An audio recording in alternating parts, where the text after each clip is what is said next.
Bonsoir, bienvenue sur le plateau de Ce soir ou jamais. Alors, le capitalisme mérite-t-il une bonne correction? Je suis certain que vous êtes déjà posé la question. Eh bien, on va se la poser ce soir avec Thomas Piketty. Vous êtes l'auteur du Capital au XXIe siècle, un livre de 900 pages sur les inégalités économiques, un livre que vous étiez venu expliquer sur ce plateau au moment de sa sortie et qui depuis a fait le tour du monde. Vous en avez vendu plus d'1,5 million d'exemplaires. On a parlé de Piketty Mania et vous voilà le seul Français, avec Marine Le Pen, à figurer dans la liste des 100 personnes les plus influentes de la planète, publiée hier par le magazine américain Time.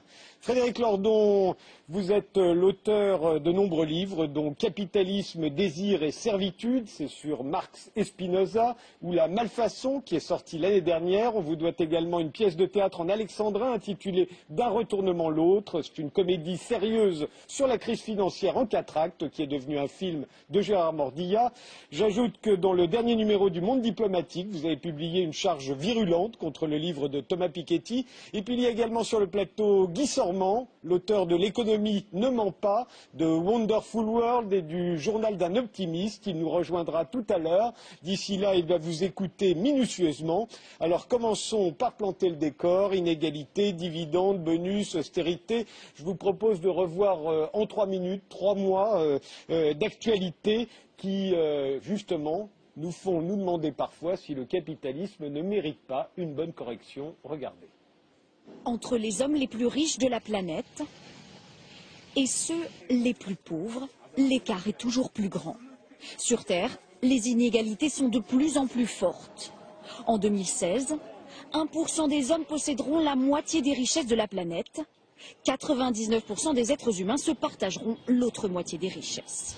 Des magasins bondés partout dans le monde, des billets qui s'alignent pour racheter cash des produits Apple. Jamais une entreprise n'a gagné autant d'argent. La firme californienne dispose aujourd'hui de 157 milliards d'euros de trésorerie. C'est à peu près ce que détiennent les États-Unis en réserve de devises. Pour échapper au fisc, Apple place ses bénéfices principalement en Irlande, destination finale les îles Vierges britanniques. La marque à la pomme aurait réussi à limiter son taux d'imposition à environ 2%. 180 milliards d'euros, à titre de comparaison, c'est le produit intérieur brut d'un pays comme le Portugal. C'est aussi 2,5 fois ce que rapporte en France l'impôt sur le revenu. 180 milliards d'euros, c'est la somme dissimulée au fisc par la branche suisse de la banque britannique HSBC. Le journal Le Monde et d'autres médias étrangers révèlent l'ampleur de cette évasion fiscale dont ont profité environ 3000 Français. Louis Vuitton, L'Oréal, Sanofi ou Total, ce sont les entreprises préférées des actionnaires, celles qui font des bénéfices et versent de confortables dividendes aux détenteurs de portefeuille. Depuis 7 ans, les chiffres n'avaient jamais été aussi hauts. 45 milliards 800 millions distribués en 2014. C'est un bonus de bienvenue qui suscite beaucoup de critiques. Olivier Brandicourt, le nouveau patron de Sanofi, va bénéficier d'une prime d'accueil qui pourrait atteindre 4 millions d'euros. Est-ce qu'il est normal, même pour quelqu'un comme M. Brandicourt, de toucher ces sommes, alors que dans le même temps, Sanofi supprime 5000 emplois? Le retour des manifestations contre l'austérité, rassemblement dans les grandes villes à l'appel de la CGT et de Force ouvrière notamment. Au total, plus de 80 défilés en France, comme ici à Marseille ou encore à Lyon ou à Toulouse, et des messages directement adressés au gouvernement. Les retraites ne bougent pas, il y a des tas de gens qui sont dans la misère, il y a des travailleurs qui sont pauvres, qui ont du mal à joindre les deux bouts, c'est pas normal. Une inauguration sous haute tension, celle du nouveau siège de la BCE, la Banque Centrale Européenne à Francfort. Des milliers de manifestants anti-austérité sont venus de toute l'Europe pour jouer les troubles fêtes. Jets de pierre contre les forces de l'ordre et contre les bâtiments officiels, voitures brûlées. En 2 jours, les salariés de la Halle ont appris un plan social massif et des révélations fracassantes sur la rémunération de leur ancien patron. Poussé vers la sortie il y a 5 mois, Marc Lelandais serait parti selon le Parisien avec en poche un chèque de plus de 3 millions d'euros. Return of inflation towards a level below but close to 2% over the medium term and will underpin the firm.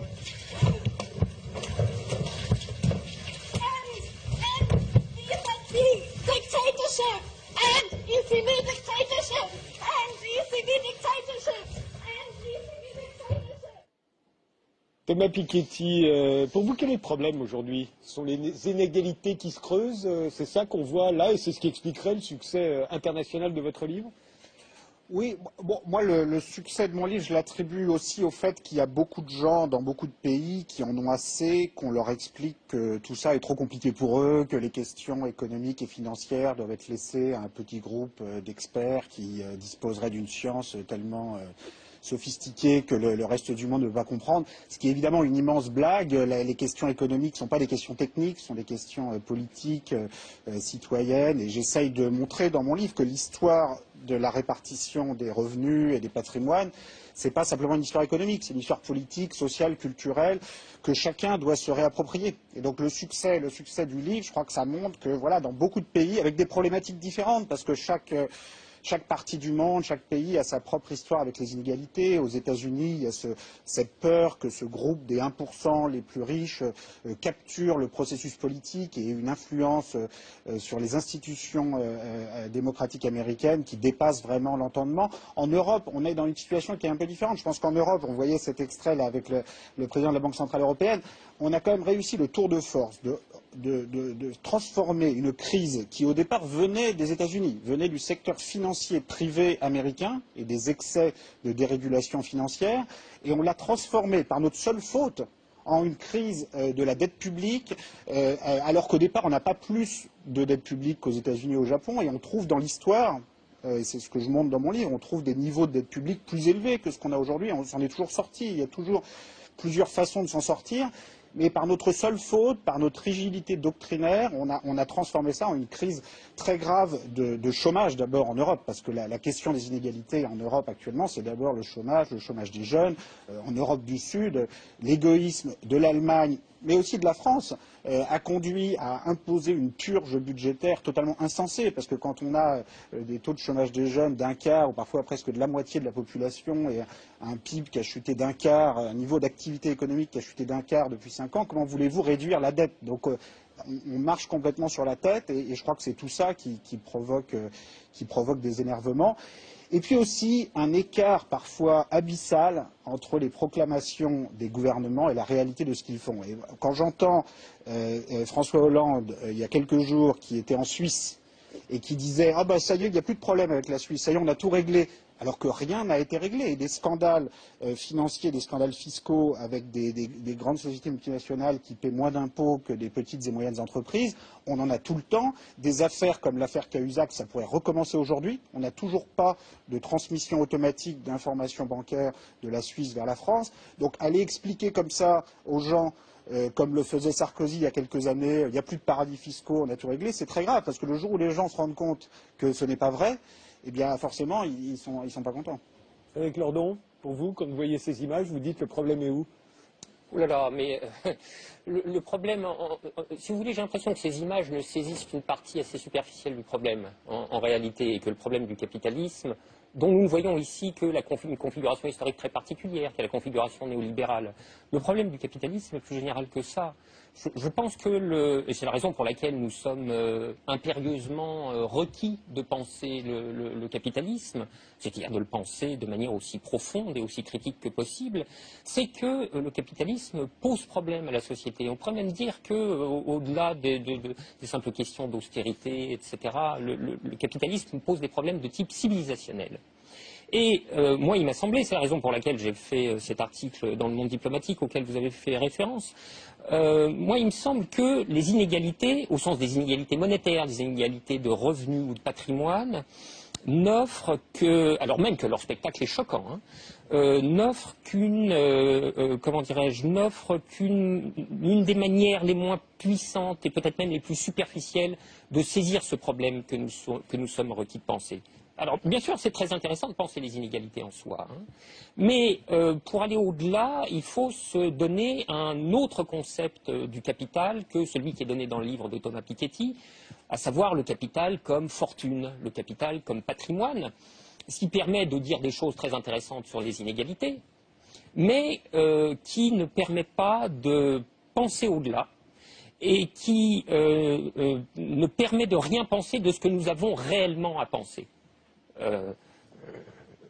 Rien penser, ça fait pas beaucoup quand même. Non, rien de penser de ce que nous avons à penser, qui va bien au-delà des inégalités proprement monétaires. Alors, si vous voulez, il faut de ce point de vue prendre un autre point de vue sur le capital, qui nous permette de faire apercevoir qu'il est une réalité sociale beaucoup plus profonde et beaucoup plus puissamment structurante, pour apercevoir dans toute leur ampleur les effets qu'il produit sur la société. Si bien que, en ce point, on est rendu à un point de bifurcation où, en quelque sorte, deux avenues s'offrent à nous. On peut penser le capital comme patrimoine, mais avec simplement la chance d'interroger les inégalités elles-mêmes et finalement rien au-delà, c'est-à-dire de ne pas porter la critique plus profondément au cœur du capitalisme, ou on peut penser le capital sous ce point de vue que moi j'appelle de mes voeux, mais qui est un point de vue inspiré du marxisme, qui est le capital comme rapport social, qui n'a rien à voir avec le capital comme patrimoine. Et je dirais même davantage le capital comme rapport social de domination. Et c'est avec cette vue seulement, me semble-t-il, que nous pouvons interroger le capitalisme en son cœur, et donc le contester en son cœur. Et il va sans dire qu'on a là deux trajectoires intellectuelles qui emportent des conséquences politiques qui sont profondément différentes. Et moi, c'est ce que je voulais faire. Je voulais noter ce point de bifurcation, parce qu'il me semble, j'allais dire pertinent, mais il faudrait dire davantage, il me semble névralgique au regard des enjeux intellectuels et politiques de la période présente, bien au-delà des seules inégalités de revenus. Une autre question que je voudrais vous poser à tous les deux avant qu'on démarre cette... Comment vous voyez le capitalisme l'un comme l'autre? Est-ce que c'est l'état naturel des choses ou est-ce que c'est une idéologie qui a triomphé de toutes les autres et qui aujourd'hui est dans une position hégémonique? Thomas Piketty. Il n'y a jamais rien de naturel dans l'économie en général et en particulier dans le capitalisme. Ce sont des institutions légales, un système de propriété. Et je voudrais dire que moi je suis tout à fait d'accord avec Frédéric Lordon sur le fait que l'inégalité de la propriété du capital, c'est pas d'abord une inégalité d'argent, une inégalité monétaire, une inégalité de pouvoir d'achat, c'est d'abord une inégalité de pouvoir. C'est-à-dire ce qui se joue vraiment dans les inégalités extrêmes dans la répartition du capital, c'est d'abord le pouvoir. Ça peut être le pouvoir politique à travers le financement de partis, de campagnes, mais d'abord le pouvoir dans les relations de propriété dans l'entreprise. Et je crois qu'il ne faut pas se tromper d'ennemi, Frédéric Lordon, et il ne faut pas opposer des solutions entre elles. Je pense que pour reprendre le contrôle du capitalisme et pour transformer les relations de propriété, et pour dépasser les relations de propriété privée basées sur la domination et le pouvoir. On a besoin à la fois de solutions de type impôt, transparence fiscale, mais ce n'est jamais suffisant. En même temps, ça aide à concevoir aussi d'autres solutions, parce que quand on a davantage de transparence financière sur les revenus, sur les patrimoines, alors on peut avoir en même temps une plus grande implication des salariés. C'est très difficile d'avoir un rôle actif, par exemple, dans des conseils d'administration d'entreprise, déjà si vous n'avez pas de droit de vote, mais aussi si vous n'avez pas d'informations sur les comptes de la société, sur qui possède quoi. Donc l'exigence de transparence sur les revenus et les patrimoines qui va avec l'impôt progressif sur le revenu et sur le patrimoine, elle n'est évidemment pas suffisante, mais elle permet de s'appuyer sur elle pour atteindre aussi un partage du pouvoir au sein des entreprises privées. On a aussi besoin de développer des formes de propriété qui ne sont ni la propriété privée ni la propriété publique. On a aussi besoin de propriété publique. Donc c'est cet ensemble de dispositifs institutionnels qui peut permettre de dépasser le capitalisme et en particulier de démocratiser profondément les relations et les rapports de production. Donc je crois qu'il ne faut pas opposer les différentes solutions entre elles et serait vraiment se tromper d'ennemi. On va voir après en ce qui concerne les solutions. Pour vous, c'est une idéologie, le capitalisme? Je voudrais reprendre la question de la naturalité telle que vous l'avez posée. On sait très bien, et en particulier depuis les travaux d'Albert Hirschman, par exemple, que la naturalisation des faits sociaux est le tour de rhétorique le plus caractéristique des pensées conservatrices et même réactionnaires. Et on voit très bien pourquoi. Donner à croire que les ordres sociaux sont des ordres naturels, c'est laisser entendre qu'ils sont immuables comme tels. Et donc c'est opposer une fin de non-recevoir, mais quasi épistémologique, à toute revendication de transformation sociale. C'est un peu comme si les gens voulaient descendre dans la rue au motif qu'ils considèrent que l'accélération de la pesanteur est trop importante. 9,80 mètres secondes moins 2, c'est trop. On se sent un peu lourd, on voudrait moins, etc.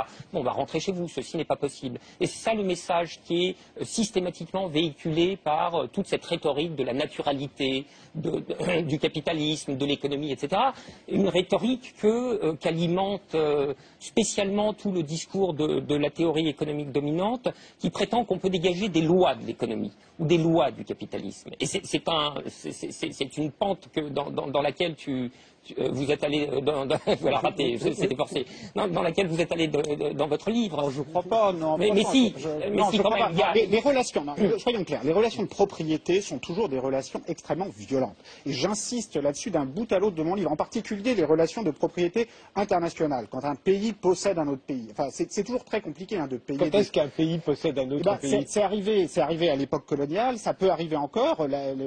Beaucoup de pays africains se retrouvent à reverser une bonne partie de leur production, beaucoup plus que toutes les aides internationales dont on parle, en dividendes, en loyers. Alors c'est toujours très compliqué de payer des loyers à son propriétaire, même quand vous êtes simplement sur votre logement en France ou à Paris. Mais quand il s'agit de pays qui versent dans leur ensemble des loyers ou des dividendes à d'autres pays, ce qui est aussi le cas aujourd'hui de pays comme la Grèce ou l'Irlande, qui, parce qu'elles sont possédées en grande partie par des investissements étrangers, sont dans cette situation. Alors ces relations de propriété, d'après la théorie économique, c'est quelque chose qui est mutuellement profitable, apaisé, sympathique, efficace. Mais dans la vraie vie, c'est pas du tout comme ça que ça se passe. Donc quand je raconte l'histoire de la possession par la France et le Royaume-Uni d'une grande partie du reste du monde en 1914, Frédéric Lordon, est-ce que je raconte une relation apaisée? C'est une relation qui allait avec des relations de domination militaire.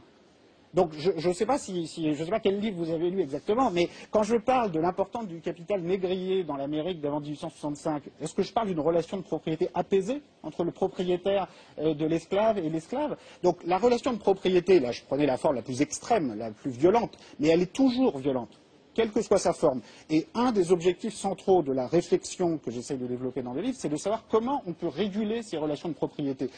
L'impôt progressif sur le capital est un des modes de régulation. Ça ne va pas régler tous les problèmes, mais notez bien qu'avec des taux suffisamment importants sur les détentions importantes de patrimoine, ça rend quand même la propriété privée temporaire et non plus permanente. C'est-à-dire que si sur les détentions très importantes de patrimoine, vous êtes obligé de redonner de fait à la collectivité 5% ou 10% ou autant que nécessaire compte tenu du taux de reproduction observé à ce niveau de patrimoine. Ça n'est pas le cas pour l'instant. Ah, c'est pas le cas, mais là on a un débat sur ce qu'il faudrait faire. Eh bien, c'est quelque chose qui rend la propriété temporaire et non plus permanente, ce qui est quand même un changement, c'est pas un petit changement technique dans la régulation de la propriété. Par ailleurs, ça ne suffit pas. Et je pense qu'il faut, dans le même temps, avoir une implication, notamment des salariés dans les entreprises, dans les conseils d'administration des entreprises. Vous critiquez beaucoup l'Allemagne, Frédéric Lordon, mais par exemple, sur les conseils d'administration des entreprises, les salariés ont des droits de vote qui sont insuffisants, mais qui, par rapport au capitalisme français, où les employeurs, les détenteurs des entreprises n'ont jamais accepté autre chose qu'un rôle purement consultatif et ont passé leur temps à expliquer que des salariés qui auraient trop de pouvoir, ce serait catastrophique. Mais Volkswagen, ça ne les empêche pas de produire des bonnes voitures. Les syndicats sont plus puissants en Allemagne parce qu'ils sont simplement plus de membres. C'est aussi lié au rôle qu'on leur donne. C'est-à-dire que si vous donnez un rôle actif aux salariés de devoir décider dans les entreprises, c'est aussi ça qui permet d'avoir une plus forte implication. Et pour finir, Volkswagen, vous avez une partie des droits de vote pour les salariés, vous avez 20% des droits de vote pour l'État régional, qui n'est peut-être pas parfait, mais qui suit une autre logique que simplement un actionnaire privé qui cherche à maximiser son rendement. Donc tout ce partage du pouvoir, je ne suis pas en train de prendre le capitalisme rénan comme le modèle absolu parfait, mais c'est pour dire qu'il y a plusieurs façons déjà d'organiser le partage du pouvoir, et il faut aller plus loin. Et ce n'est pas parce que l'abolition de la propriété privée sous sa forme soviétique a été un échec que la réflexion sur la propriété doit s'arrêter. Donc moi je pense que le dépassement du capitalisme privé demeure possible, demeure indispensable. Simplement les relations de propriété sont des relations compliquées. Donc les solutions ne seront pas les mêmes dans le secteur des médias, où on a aussi besoin de dépasser la propriété privée, la société par action, ne seront pas les mêmes dans le secteur de l'éducation, dans le secteur de l'automobile. On a besoin de secteurs proprement publics, on a besoin de secteurs intermédiaires. Donc c'est toutes ces relations de propriété qui sont tout sauf des relations apaisées. Et vous avez raison de dire que la théorie économique nous raconte un monde enchanté sur ces relations, mais qui n'est absolument pas le monde que je décris. Donc, à nouveau, ne vous trompez pas d'ennemi. Alors, Frédéric Lordon. Non, c'est-à-dire, Thomas Piketty a dit tellement de choses, là, d'un coup, que, évidemment, c'est difficile de... C'est un livre un peu long, mais essayer de le résumer. Oui, c'est difficile de répondre méthodiquement, mais bon, en même temps... on ne va pas faire un débat sur le livre de Piketty non plus, qui est paru il y a 2 ans. Oui, en effet. Non, j'ai lu un livre dont les options intellectuelles me paraissent disparates. Elles sont multiples et disparates. Parce que le réel est compliqué. Oui, non, mais non. additionner des points de vue théoriques hétérogènes ne peut pas se justifier par la soi-disant complexité du réel. Je veux dire, l'entreprise qui est explicite dans le livre, par exemple, de dégager des lois fondamentales du capitalisme, puisque c'était de là que nous sommes partis, c'était la question de la naturalité, est l'un de ces points de vue qui participe à la naturalisation du capitalisme, même si par ailleurs elle est dans le livre mitigée par une série d'autres éléments tels que ceux que vous avez dit, sans pour autant d'ailleurs que tout ce dont vous venez de parler remette en cause si peu que ce soit la réalité des rapports sociaux du capitalisme qui consacrent l'empire de ce que Bernard Friot appelle la propriété lucrative sur l'organisation de la production. Je ne suis absolument pas sûr que faire entrer les salariés dans les conseils d'administration procède d'autre chose qu'une manœuvre un petit peu retorse d'associer le salariat à ce type de rapport social dans lequel, en définitive, et malgré tous les amendements que ce type de dispositif peut apporter, dans lequel le salariat conserve la position. Ça dépend combien de sièges ils ont. Comme s'il n'y a plus tout de sièges pour les actionnaires. Mais non, quand bien même ils auraient un équilibre. Mais, oui, mais quand bien même ils auraient beaucoup de sièges, ceci n'ôterait pas le principe directeur qui régit toute l'organisation de la production. Même s'ils les ont tous. Ah, mais alors dans ce cas-là, ça changerait complètement. Alors dans ce cas-là, on sortirait effectivement du capitalisme. Regardons l'équilibre exact. Parce que je ne pense pas que vous voudriez un système où l'apport supplémentaire en capital n'apporte aucun droit de vote. Il y a un équilibre à trouver. C'est un équilibre compliqué. Sinon, on l'aurait déjà trouvé depuis longtemps. C'est pas ça. Non, c'est pas qu'on l'aurait trouvé depuis longtemps. C'est qu'il y a des forces extrêmement puissantes dans le système qui empêchent toute recherche de solutions institutionnelles alternatives. Et le lendemain matin, ils n'ont pas toujours mis en place les systèmes. Donc il faut y réfléchir. Et à nouveau, ne vous trompez pas d'ennemi. Je suis triste que vous n'ayez rien trouvé dans le livre qui vous intéresse. Je pense qu'il y a quelques éléments. Non, je pense que je ne crois pas dans des lois universelles. Je pense que tout ça, c'est une histoire sociale, une histoire politique. Moi, je me vois plus comme chercheur en sciences sociales que comme économiste, parce que je pense que les frontières entre l'économie, l'histoire, la sociologie sont tout sauf claires, et je pense qu'on devrait pouvoir être d'accord là-dessus. Et donc, je ne cherche pas. Après, on peut prendre dans cette vaste histoire de la répartition du capital sous ses différentes formes, avec ces métamorphoses du capital que j'essaye de décrire, du capital terrien au capital immobilier, négrier, international, professionnel. On peut trouver matière pour des réflexions qui ne sont pas univoques. Les gens peuvent tirer des conclusions différentes sur ces formes de régulation et n'ayez pas une lecture trop unidimensionnelle de tout ça. Je crois que les options théoriques qu'on pose dès le départ, et notamment celles qui ont trait à la définition du capital, engagent toute la pensée dans une certaine direction et excluent un certain nombre de choses auxquelles il n'est plus possible d'accéder à partir du moment où, par exemple, on s'est engagé dans la définition du capital comme patrimoine. Pas du tout. Frédéric Lordon, la définition du capital. Juste chapitre 1. Je commence par dire, chaque société construit sa notion du capital. C'est-à-dire qu'il n'y a pas de définition naturelle du capital. Ce sont des rapports de propriété. Je donne tout de suite le cas le plus extrême, qui est le capital esclavagiste, qui est l'exemple même de la forme de propriété qui n'a rien de naturel, mais qui pendant longtemps caractérisait beaucoup de sociétés. Mais c'est la même chose si on parle de la propriété intellectuelle, si on parle de la propriété des ressources naturelles. Quelle est la liste de ce qu'il est possible de posséder? Comment organise-t-on ces relations de propriété? Il n'y a rien de naturel là-dedans. Donc ma démarche, c'est d'examiner comment ces différents types de relations de propriété sont construits par différentes sociétés, avec des détenteurs qui ont toujours tendance à défendre l'extension de leurs droits de la propriété au nom de l'intérêt général, avec parfois un degré de mauvaise foi qui est assez considérable.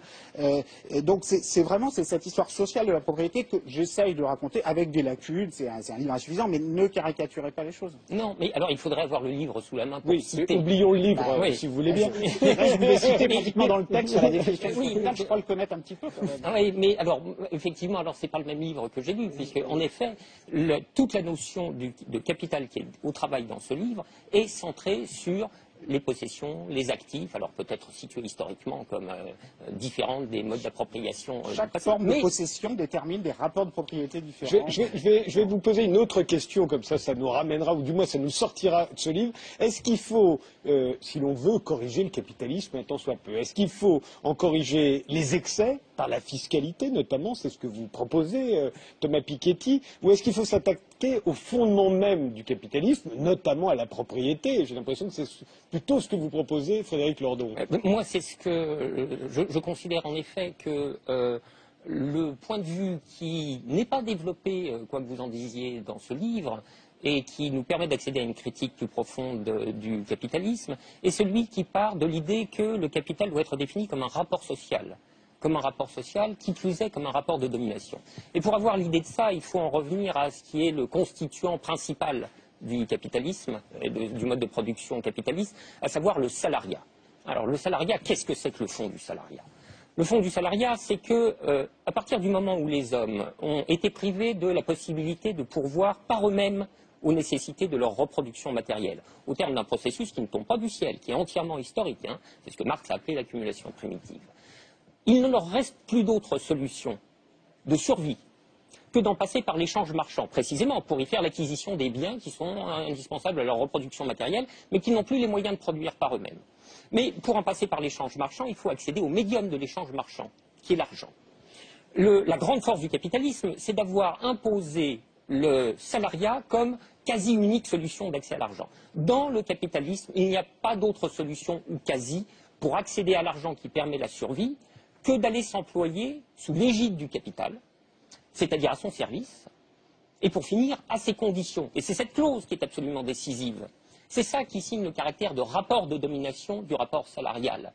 Et il faudrait, je veux dire, la jurisprudence du droit du travail, par exemple, reconnaît la chose de manière tout à fait explicite. Elle dit le rapport salarial est un rapport de subordination hiérarchique. On ne peut pas dire davantage qu'il est un rapport de domination. Et c'est bien cela qu'il faut analyser. C'est la particularité de la mise au travail dans le régime capitaliste qui est, si j'ose dire, une mise au travail avec le pistolet de la survie sur la tempe.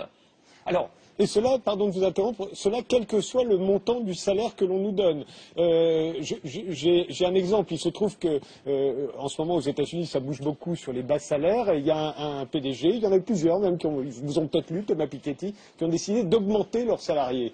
On l'a vu hier notamment, on va le regarder tout de suite, il a augmenté considérablement ses salariés. Vous nous direz, Frédéric Lordon, si ça suffit justement à améliorer leur sort à votre avis, ou est-ce que au contraire ça n'a rien à voir? Regardons. Qui n'a pas rêvé d'avoir un patron aussi généreux que celui-ci? Et vous allez désormais recevoir un salaire minimum de 66 000 € par an. Euphorie des employés immortalisés par les télés américaines. Joli coup de pub pour ce patron de 30 ans, Dan Price, devenu la coqueluche des médias. Ses 120 salariés vont toucher minimum 5 500 € par mois. Je vais sans doute pleurer quand je vais annoncer ça à ma mère. Pour financer l'opération, Dan Price va raboter son propre salaire de 90%, épuisé dans les bénéfices de l'entreprise. L'inspiration lui est venue après la lecture de cette étude, selon laquelle le bonheur des employés atteindrait sa plénitude avec un salaire de 66 000 € par an. Ce cadeau est d'abord un acte militant. Je veux contribuer à la réduction des inégalités dans ce pays. Et si le grand patronat américain veut aussi faire un effort, alors je serai content. Car la pression monte sur la question des bas salaires. Manifestation dans tout le pays contre les grandes chaînes accusées de sous-payer les employés malgré la reprise. McDonald's ou encore les hypermarchés Walmart ont augmenté les salaires pour atteindre péniblement 10 € de l'heure. On est loin du bonheur à 66 000 € par an. Alors est-ce qu'augmenter les salaires, ça suffirait ? Ah, mais alors sous cette forme, évidemment, c'est presque risible. Si vous voulez, c'est le genre de gadget bien fait pour amuser la galerie. S'il faut attendre du miracle de la vertu patronale, l'amélioration de la condition salariale, vous comprenez, on n'est pas rendu. Et puis c'est une autre manière finalement de souligner, à contrario, que les salariés sont toujours sous l'empire du patron. Et c'est bien ça le cœur du rapport, salarial que je voulais indiquer. Si l'entreprise connaît un revers de fortune, je ne sais pas si cette généreuse mesure sera maintenue. Et si elle est annulée, elle devra de l'être à la décision du patron qui redevient, ou plutôt qui se manifeste à nouveau comme le souverain et maître dans son entreprise. Donc je sais bien que lorsqu'on insiste sur ce caractère de domination qui est au cœur du rapport salarial, les gens sont tentés de croire que alors on est resté collé à la version germinale du salariat. Mais on est au XXIe siècle, on est à l'époque des incubateurs, des startups, du Googleplex et du salariat cool, et des patrons cool. Mais enfin, c'est vraiment, c'est un sacré bobard. Hein. D'ailleurs, je voudrais vous faire observer que le salariat cool et le patronat généreux, ça concerne une fraction ultra marginale des entreprises et des salariés. Allez parler du salariat cool aux ouvriers de Florange, de Fralib, de Continental, vous serez bien reçus. Bon, et la deuxième chose, c'est que même le salarié le plus cool de l'entreprise la plus cool, au patron le plus cool, si un jour les choses tournent au vinaigre, on lui montrera de nouveau la porte et la menace par la porte, c'est-à-dire le retour à l'équation de base de la survie. Tu vas devoir trouver un autre capitaliste auprès duquel t'employer, etc., etc. Et donc, si vous voulez, quand les choses vont bien, c'est possible de se raconter des histoires. Mais la réalité des institutions, elle est donnée en période de crise. C'est là qu'on voit vraiment ce qui est à l'œuvre et quelle est la réalité des rapports de pouvoir. Et ça ne sera probablement pas celle des augmentations vertueuses du patron samaritain. Vous êtes d'accord, Thomas Piketty ? Moi, je pense qu'il faut vraiment reprendre la question du pouvoir et de la gouvernance de l'entreprise à la racine et la question des droits de vote pour les salariés. On peut avoir zéro droit de vote pour ceux qui apportent du capital, on peut en avoir un petit peu, il faut y réfléchir très concrètement. On peut pas juste dire c'est très simple, la solution c'est qu'il y a plus... Ça paraît invraisemblable qu'on donne zéro droit de vote à celui qui apporte le capital. Zéro, c'est pas beaucoup, en même temps, c'est ce que vous avez... ça s'appelle par exemple... Les nationalisations. Non, c'est aussi ce qui se passe dans des fondations. Quand vous avez des fondations qui sont à but non lucratif, ceux qui apportent du capital n'ont pas de droit de vote. Alors en pratique, des fois, ils écrivent les statuts de façon à conserver quand même le pouvoir. Donc c'est plus compliqué que ça. Les sociétés coopératives ont dans certains secteurs beaucoup de mérite. Mais enfin, sur le salariat cool, je voudrais quand même dire que c'est bien joli de nous montrer là, les gens qui ont un salaire minimum à 60 000 euros. Mais il faut quand même savoir que le salaire minimum fédéral aux États-Unis actuellement, c'est 7 $ par heure. C'est-à-dire c'est des gens qui vont avoir 15 000 $, 20 000 $ dans l'année maximum. Le salaire minimum fédéral aux États-Unis actuellement, il est plus faible en pouvoir d'achat que dans les années 60, où il était de 10 $ par heure. Et pourtant, il n'y avait pas plus de chômage à l'époque. Donc comment ça se fait que la société américaine réussissait à l'époque à avoir 95% des gens au travail, l'emploi féminin était plus faible, mais enfin, quand même 95% de la population active au travail, avec des salaires plus élevés qu'aujourd'hui. Et ça, il n'y a rien de naturel là-dedans. Donc ça, c'est un système institutionnel politique qui a abaissé consciemment le salaire minimum, qui a profité de l'abaissement du rôle des syndicats, mais qui ne l'a pas compensé par une augmentation corrélative du rôle de l'État sur la fixation du salaire minimum. Et ça, il y a différentes évolutions qui sont possibles. Si on regarde en France, le salaire minimum qui était plus bas qu'aux États-Unis dans les années 60, il est aujourd'hui plus élevé. Donc, différents pays ont différentes trajectoires, différentes histoires politiques. C'est aussi les politiques d'investissement dans la formation qui, aux États-Unis, au-delà de l'organisation du marché du travail, qui sont extraordinairement inégalitaires. Vous savez, il y a tout un discours hyper méritocratique sur l'accès aux études, l'accès aux emplois cool et bien payés. Et quand on regarde les données, à un moment dans mon livre, je montre le revenu moyen des parents des étudiants de Harvard actuellement, c'est 450 000 $ par an. C'est-à-dire ça correspond au revenu moyen des 2% des Américains les plus élevés. Donc ça ne veut pas dire qu'il n'y a aucun étudiant en dessous du top 2%, mais ça veut dire qu'il y en a tellement peu et que ceux qui viennent du top 2% sont tellement hauts dans le top 2% que finalement la moyenne générale est comme si on avait tiré au hasard tous les étudiants à l'intérieur du top 2. J'ai fait le même calcul pour Sciences Po, on est au top 9%. Donc il y a une hypocrisie dans les discours qui sont tenus dans les élites, dans les différents pays, aux États-Unis de façon extrême, mais aussi en France, pour présenter les choses, les inégalités sous un angle harmonieux, justifié, ou avec un discours sur la méritocratie, et puis une réalité qui est quand même très crue et souvent très différente. Donc tous ces discours, il faut absolument les passer au crible de la critique, les mettre sur la place publique, et c'est ce à quoi j'essaye de contribuer à faire. Alors justement, à ce propos, les inégalités se sont réduites entre 1945 et 1980 à peu près.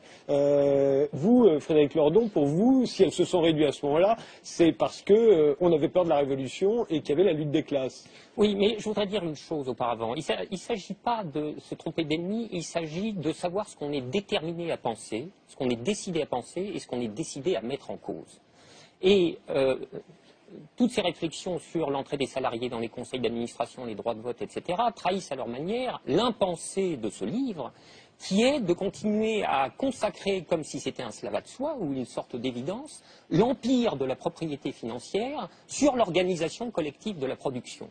Or, en vérité, c'est quelque chose qui ne nous étonne plus tellement c'est entré dans nos habitudes économiques, mais dont on devrait retrouver l'étonnement. Car la chose n'a rien de naturel, alors là, pour le coup. Et on peut très bien imaginer de toute autre manière d'organiser la production collective, puisque c'est cela dont nous parlons, et en particulier des manières qui soient soustraites à la propriété lucrative. Alors évidemment, on pourrait pousser votre raisonnement à sa limite, on fait entrer les salariés dans les conseils d'administration, on leur donne de plus en plus de droits de vote, etc. Et puis on aurait une discontinuité à la limite. Il y aurait un moment où, effectivement, on sortirait du capitalisme et on s'apercevrait que la propriété financière est totalement dispensable. On peut s'en passer. Et en vérité, à la propriété financière, il faudrait substituer la propriété d'usage. C'est-à-dire le fait que les moyens de production n'ont pas à appartenir à des personnes privées, les moyens de production doivent revenir à ceux qui s'en servent, à ceux qui les exploitent, sous la modalité de l'usage. Et ceci est nous débarrasser totalement de la propriété financière et restituer aux collectifs de travail, appelons-les les entreprises si l'on veut, leur véritable nature telle qu'elle est systématiquement occultée par l'idéologie capitaliste, qui est la nature de communauté politique. Dès que des hommes s'assemblent pour faire quelque chose, il y a de la politique. C'est une communauté politique. Or, la propriété financière fait bon marché de ce paradoxe quand même énorme que dans la sphère politique au sens classique du terme, on s'est émancipé du pouvoir, des droits divins, de l'absolutisme, etc. Et au moins formellement, on a consacré le principe un homme, une voix, l'égalité de participation, etc., etc. Même s'il ne faut pas en demander trop aux institutions parlementaristes de la démocratie. Mais enfin, sur le papier, les principes ont été dits, ils ont été écrits. Or, quand les hommes rentrent sur leur lieu de travail, pour 8 heures, tout ceci est suspendu. Et ils vivent sous le régime d'un potentat, plus ou moins sympa, plus ou moins généreux, mais sous le régime d'un potentat qui est le patron, qui est l'organisation despotique de la production. Ceci est une incohérence au regard de tout ce dont la modernité démocratique se gargarise. Frédéric Lordon, moi j'irais plus loin que ça. On a besoin de réhabiliter dans beaucoup de secteurs la propriété publique. Vous savez, il y a eu un moment, je pense... C'est pas la même chose, la propriété publique. C'est pas la même chose. C'est pas la même chose, mais on en a aussi besoin. Après la chute du mur de Berlin, pour revenir à votre question, parce que je pense que l'effondrement du contre-modèle communiste, avec malgré tout son côté désastreux pour les populations qui l'ont subi, mettait une pression sur les élites des pays capitalistes. Que les inégalités se sont réduites entre 45 et 75. Ça a joué un rôle. Vous savez, quand on regarde par exemple, la mise en place dans l'entre-deux-guerres d'un certain nombre de nouveaux outils d'impôts progressifs, de politique sociale, de nationalisation en 1945, de mise en place de la sécurité sociale, oui, l'existence du contre-modèle communiste a totalement bouleversé le paysage intellectuel. C'était la peur de la Révolution. La peur de la Révolution. Et à l'inverse, la chute du mur de Berlin nous a fait re-rentrer dans une phase de foi indéfinie dans l'autorégulation des marchés, dans la déréglementation financière à outrance, et on s'est pris à s'imaginer, ou certains en tout cas ne se sont pas à s'imaginer, que la société par action, donc la propriété privée financière sous la forme la plus extrême, était l'unique forme d'organisation des rapports humains de la production. C'est totalement faux, et ce n'est pas seulement qu'il faut des voix dans les conseils d'administration des entreprises, c'est qu'il faut, d'une part, développer des formes de propriété qui sont différentes à la fois de la propriété privée et de la propriété publique, qui prennent la forme de fondations, de structures coopératives, de structures associatives, et il faut aussi, j'y reviens, réhabiliter la propriété publique, c'est-à-dire que tout privatiser tous les actifs publics, comme on l'a fait ces 30 dernières années, et accumuler simplement des dettes publiques, ce n'est pas une solution, parce qu'il y a des secteurs entiers dans lesquels on a besoin d'actifs publics, de propriété publique, sinon la puissance publique ne peut pas jouer son rôle. Je veux juste prendre un exemple. Vous prenez un pays comme l'Italie actuellement. Les dettes publiques en Italie dépassent la valeur des actifs publics. Ça veut dire que même si le gouvernement italien vendait toutes les écoles, tous les hôpitaux, tous les actifs publics, il n'aurait même pas de quoi rembourser ses dettes. Alors je ne dis pas qu'il devrait faire ça, et on serait tous très choqués si on devait payer des loyers aux propriétaires des écoles où nous envoyons nos enfants. Sauf qu'en fait, c'est déjà ce qu'on fait. Parce que quand vous avez une dette publique qui dépasse la valeur des actifs publics, ça veut dire que très concrètement, vous pouvez vous retrouver à payer en intérêt de la dette plus que ce que vous devriez verser aux propriétaires de vos écoles, des écoles de vos enfants en loyer. Alors on ne s'en rend pas compte parce que c'est un peu plus abstrait, ça passe par le système financier, donc on s'en rend moins bien compte. Mais la réalité est la même. Très concrètement, dans un pays comme l'Italie actuellement, le gouvernement va payer chaque année l'équivalent de 5-6% du PIB en intérêt de la dette, alors que le budget total de toutes les universités en Italie, c'est 1% du PIB, 5 fois moins. Donc cette situation, elle est la conséquence d'un dénigrement systématique de la notion même de propriété publique qui fait qu'on a tout privatisé, les actifs ont été vendus, on a accumulé des dettes et on se retrouve dans une situation où la puissance publique est paupérisée et où la propriété privée dépasse parfois même 100% de la propriété nationale puisque la propriété publique est devenue négative. Donc ça, c'est une des conséquences, je pense, lointaines de la chute du mur qui nous a entraînés dans cette phase de extrême idéologique. Avec Lordon. Moi, je voudrais poursuivre mon fil. Je pense que Thomas Piketty prolonge plus qu'il ne répète son livre dans ce qu'il nous dit là, car je persiste à croire que le point de vue des inégalités monétaires a pour effet de masquer ce qui est plus important et qui a à voir avec le fait que le capitalisme est un système d'inégalité politique. Et c'est ça le point qui est décisif à mes yeux. Et cette inégalité politique prend naissance dans une certaine configuration de rapports sociaux, dans laquelle d'ailleurs il faut bien voir que le chantage à la survie qui s'exerce au niveau des individus se prolonge presque nécessairement en un chantage qui est exercé sur le corps social en son entier. Pour quelle raison? Mais parce que, sans surprise, le capital occupe dans la structure générale du capitalisme une position privilégiée, qui est une position d'asymétrie. Une position d'asymétrie qui vient en réalité de ce que, par définition, dans le mode de production capitaliste, le corps social remet l'intégralité de ses conditions matérielles d'existence dans les mains du capital, au bon soin du capital. C'est dire si on est bien parti, vous comprenez? Alors évidemment, il s'ensuit un rapport de force entre le capital et le travail, et on pourrait même dire entre le capital et le corps social tout entier, dont l'intensité va varier historiquement en fonction des configurations institutionnelles successives que le capitalisme est amené à revêtir. De ce point de vue, les propriétés d'un capitalisme de type fordien ne sont pas les mêmes dont je ne demande absolument pas qu'on y revienne, par parenthèse, ne sont pas les mêmes que celles du capitalisme néolibéral. Et on pourrait dire de cette manière que la mondialisation est ce processus d'ensemble qui a étendu comme jamais les marges de manœuvre et les latitudes stratégiques du capital, qui a toutes les cartes en main, je veux dire, qui peut procéder à tous les arbitrages géographiques et réglementaires. Jamais le pouvoir de chantage du capital sur la société, il faudrait même dire sur les sociétés qui jouent les unes contre les autres, n'a atteint un tel point. Alors, ce qui est extraordinaire, si vous voulez, c'est qu'à ce moment-là, le discours néolibéral, qui s'y entend en matière de dévoiement du langage et de travestissement de la réalité, a sa manière bien à lui de dire les choses. Il dit, et vous connaissez ce mot, il dit attractivité du territoire. Attractivité du territoire, il est certain qu'avec un recouvrement lexical pareil, la réalité du rapport de chantage et de prise d'otage est tout à fait méconnaissable. Mais la réalité de l'attractivité du territoire, c'est la reddition sans condition des puissances publiques aux puissances privées du capital. La réalité de l'attractivité du territoire, ou sa maxime, c'est « nous ferons tout comme il vous plaira ». N'est-ce pas? Bon, alors évidemment, là, c'est...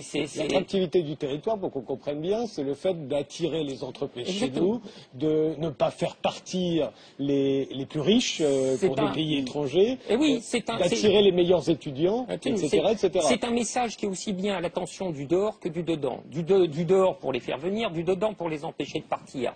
Et la parole magique par laquelle le capital sadise les gouvernements, c'est « sinon je m'en vais ». Baissez les impôts, sinon je m'en vais. Annulez le 35 heures, sinon je m'en vais. Faites péter le CDI, sinon je m'en vais, etc., etc. Si bien que, et ce chantage est efficace, car il a les moyens objectifs de ces pressions tels qu'ils sont déposés dans la configuration des structures du capitalisme. L'attractivité du territoire, dans ces conditions, ça n'est pas autre chose que se rouler par terre au pied du capital. Et ça, c'est toute l'histoire de la politique économique de François Hollande, si vous voulez. Se rouler par terre au pied du capital.